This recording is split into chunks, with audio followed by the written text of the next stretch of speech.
Você sabe como proteger seu patrimônio e seus filhos com um planejamento patrimonial familiar? Então, hoje eu quero falar com vocês sobre a importância de proteger o seu patrimônio e garantir o futuro dos seus filhos através de um planejamento patrimonial eficaz. E ainda veremos como a falta desse planejamento já causou problemas para várias famílias, inclusive de pessoas públicas. Vamos trazer então o conceito do que é e qual a importância do planejamento patrimonial familiar.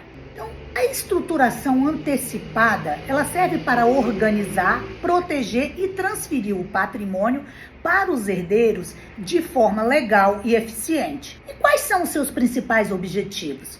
Bom, os dois principais objetivos é a proteção dos bens, que evita que o patrimônio seja dilapidado por impostos, dívidas ou má gestão. E a proteção dos herdeiros, que garante que os filhos recebam sua parte da herança de forma organizada, sem disputas ou litígio e na totalidade. Eu vou citar aqui dois exemplos de pessoas públicas que não fizeram seu planejamento de vida e aconteceu que ainda estão na justiça, os herdeiros, a família, até hoje, brigando por esse patrimônio. Primeiro, o Chico Anísio, que já tem anos que está aí na justiça, os herdeiros brigando. E também o Pelé, gente, o rei do futebol. Para pensar, gente, o Pelé não fez um planejamento patrimonial e os herdeiros continuam na justiça tentando fazer uma divisão do seu patrimônio. Mas em contrapartida, nós tivemos aí esse ano a perda de um ícone da televisão brasileira, que é o Silvio Santos. E o Silvio Santos, ele sim foi esperto, ele sim foi inteligente. Ele fez o seu planejamento e deixou já tudo organizado para as suas filhas. Então, agora, com a ausência dele, ele não perdeu nada. Os filhos não perderam R$1 do patrimônio do pai, valorizando assim todo o esforço que o pai fez durante anos e anos trabalhando. E assim não foi necessário a abertura do inventário do patrimônio do Silvio Santos. E quais são os benefícios desse planejamento patrimonial? São vários, tá? A proteção do patrimônio, com a criação de uma holding que permite manter os bens protegidos de credores, de disputas judiciais, preservando o controle dos ativos dentro da família. Também a minimização de conflitos familiares. Com um planejamento claro, é possível sim evitar disputas entre herdeiros, como vimos exemplos anteriores, que eu falei do Chico Anísio e do Pelé, garantindo uma distribuição justa e ordenada dos bens.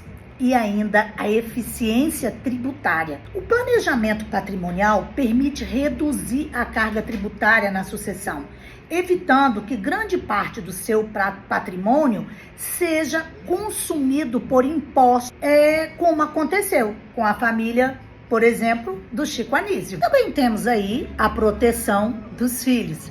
Além de proteger o patrimônio, é possível incluir cláusulas para garantir que os filhos recebam sua herança de forma protegida.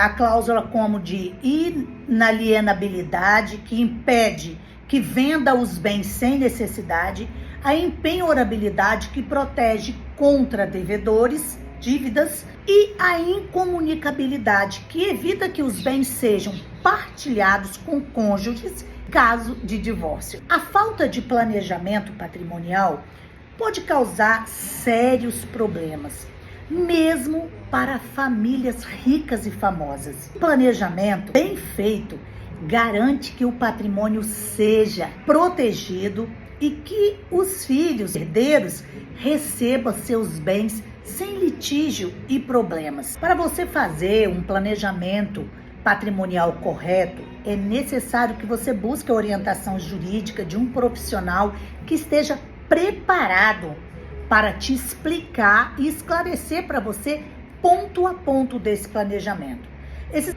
Através desses exemplos que eu demonstrei para vocês, você entende que como até mesmo pessoas extremamente ricas podem enfrentar desafio se não estruturarem adequadamente a proteção do seu patrimônio e a sucessão de seus bens? Então, pense bem. Hoje, às vezes as pessoas pensam que quando eu morrer, meus filhos fazem o inventário. Só, gente, que olha só. Os seus filhos, eles têm dinheiro para pagar esse inventário? E não é só o dinheiro. E se houver briga?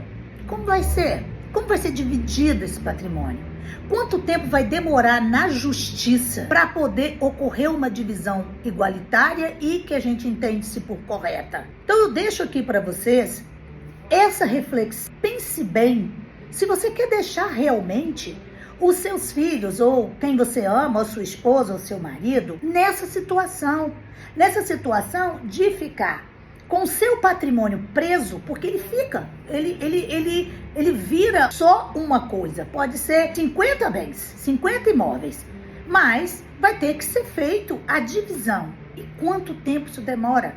Mesmo que não seja judicial, que seja extrajudicial, qual o valor que o seu filho vai ter que pagar para poder transferir uns bens que já eram deles, né, para eles mesmos? Pense bem nessa reflexão. No próximo vídeo, gente, eu vou falar com vocês a respeito do inventário e suas consequências no patrimônio. Então, se inscreva agora no meu canal, clique aí embaixo, faça sua inscrição, ative o sininho para o YouTube te avisar quando houver um vídeo novo no ar.